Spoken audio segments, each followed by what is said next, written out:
ಇವತ್ತಿನ ಸುಭಾಷಿತ ಸುಖ ಮತ್ತು ಗೆಲುವಿನ ಮಹತ್ವವನ್ನು ತಿಳಿಸ್ತಕ್ಕಂಥ ವಿಶೇಷವಾದ ಸುಭಾಷಿತ ಆಗಿರುತ್ತೆ. ಇದು ವಿಕ್ರಮೋರ್ವಶೀಯ ಅನ್ನತಕ್ಕಂಥ ಒಂದು ವಿಶೇಷವಾದ ಕಾವ್ಯದಿಂದ ಆಯ್ಕೆ ಮಾಡಿಕೊಂಡಿರತಕ್ಕಂಥ ಸುಭಾಷಿತ ಆಗಿರುತ್ತೆ. ಈ ಸುಭಾಷಿತ ಈ ಪ್ರಕಾರವಾಗಿ ಇದೆ. ಯದೇವೋಪನತಂ ದುಃಖಾತ್ ಸುಖಂ ತತ್ ರಸವತ್ತರಂ ನಿರ್ವಾಣಾಯ ತರುಚ್ಛಾಯ ತಪ್ತಸ್ಯ ಹಿ ವಿಶೇಷತಃ.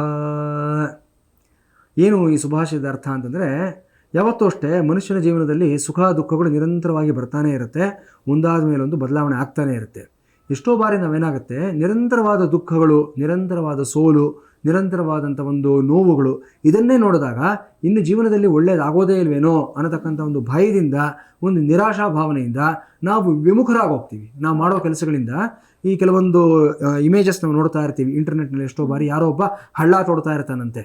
ಅವನ ಹಳ್ಳ ಎಲ್ಲಿವರೆಗೂ ತೋಡಿರ್ತಾನೆ ಅಂತಂದರೆ, ಇನ್ನೊಂದು 2 ಬಾರಿ ಹಳ್ಳ ತೋಡಿದ್ದಿದ್ರೆ ಕೆಳಗಡೆ ವಜ್ರಾನೇ ಸಿಕ್ಬಿಡ್ತಾ ಇತ್ತು ಅವನಿಗೆ.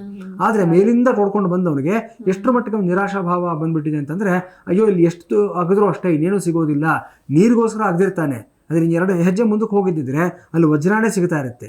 ಆ 100 ಹೆಜ್ಜೆಗಳು 100 ಬಾರಿ ಅಗದಾಗ ಸಿಗತಕ್ಕಂಥ ಒಂದು ಫಲಿತಾಂಶವನ್ನು 99ನೇ ಹೆಜ್ಜೆನಲ್ಲಿ ಯಾರೋ ಅದನ್ನು ವಿಶ್ರಮಿಸ್ಕೊಡ್ತಾರೋ ಅವನಿಗಿಂತ ನತದೃಷ್ಟ ಮತ್ತೊಬ್ಬ ಇರೋದಿಲ್ಲ. ಹಾಗಾಗಿ ತಾಳ್ಮೆ ಅನ್ನೋದು ಬಹಳ ಮುಖ್ಯ. ಸೊ ಸುಖ ಮತ್ತು ಗೆಲುವಿನ ಒಂದು ಮಹತ್ವವನ್ನು ಯಾರಿಗೆ ತುಂಬ ಚೆನ್ನಾಗಿ ಗೊತ್ತಿರುತ್ತೆ ಅಂತಂದರೆ, ನಿರಂತರವಾದ ಸೋಲು, ನಿರಂತರವಾದ ಕಷ್ಟಗಳನ್ನು ನೋಡಿ ಬಂದಿರತಕ್ಕಂಥ ವ್ಯಕ್ತಿಗೆ ಮಾತ್ರ ಅದರ ಬೆಲೆ ಚೆನ್ನಾಗಿ ಗೊತ್ತಾಗುತ್ತೆ ಅನ್ನೋದನ್ನು ಕವಿ ಇಲ್ಲಿ ನಮಗೆ ತಿಳಿಸ್ಕೊಡ್ತಾ ಇದ್ದಾರೆ. ಇದಕ್ಕೆ ಉದಾಹರಣೆ ಏನು ಕೊಡ್ತಾ ಇದ್ದಾರೆ ಅಂತಂದರೆ, ನಿರ್ವಾಣಾಯ ತರುಚ್ಛಾಯ ತಪ್ತಸ್ಯ ಹಿ ವಿಶೇಷತಃ ಅಂತ ಹೇಳ್ತಾರೆ.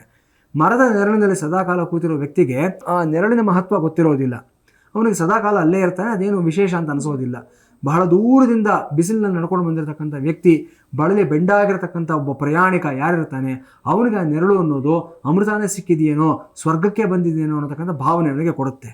ಸದಾಕಾಲ 5 ಬಾರಿ 6 ಬಾರಿ ಚಾಂಪಿಯನ್ಶಿಪ್ ಗೆದ್ದಿರ್ತಕ್ಕಂಥ ಒಂದು ತಂಡಕ್ಕೆ ಗೆಲುವಿನ ಬೆಲೆ ಗೊತ್ತಾಗೋದಿಲ್ಲ ಅವರಿಗೆ. ಅದು ಒಂಥರ ಕಾಮನ್ ಆಗೋಗಿರುತ್ತೆ ಅವರಿಗೆ.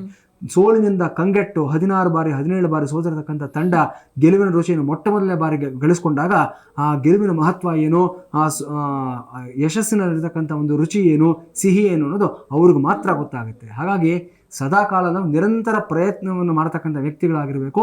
ಇವತ್ತೆಲ್ಲ ನಾಳೆ ಗೆಲುವು ಅನ್ನೋದು ಕಟ್ಟಿಟ್ಟು ಬುತ್ತಿಯಾಗಿರುತ್ತೆ. ಅದನ್ನು ಪಡ್ಕೊಳ್ತಕ್ಕಂಥ ತಾಳ್ಮೆ ನಮ್ಮಲ್ಲಿರಬೇಕು ಅನ್ನೋದು ಈ ಸುಭಾಷಿತದ ಒಂದು ಅಂತರಾರ್ಥ ಆಗಿರುತ್ತೆ.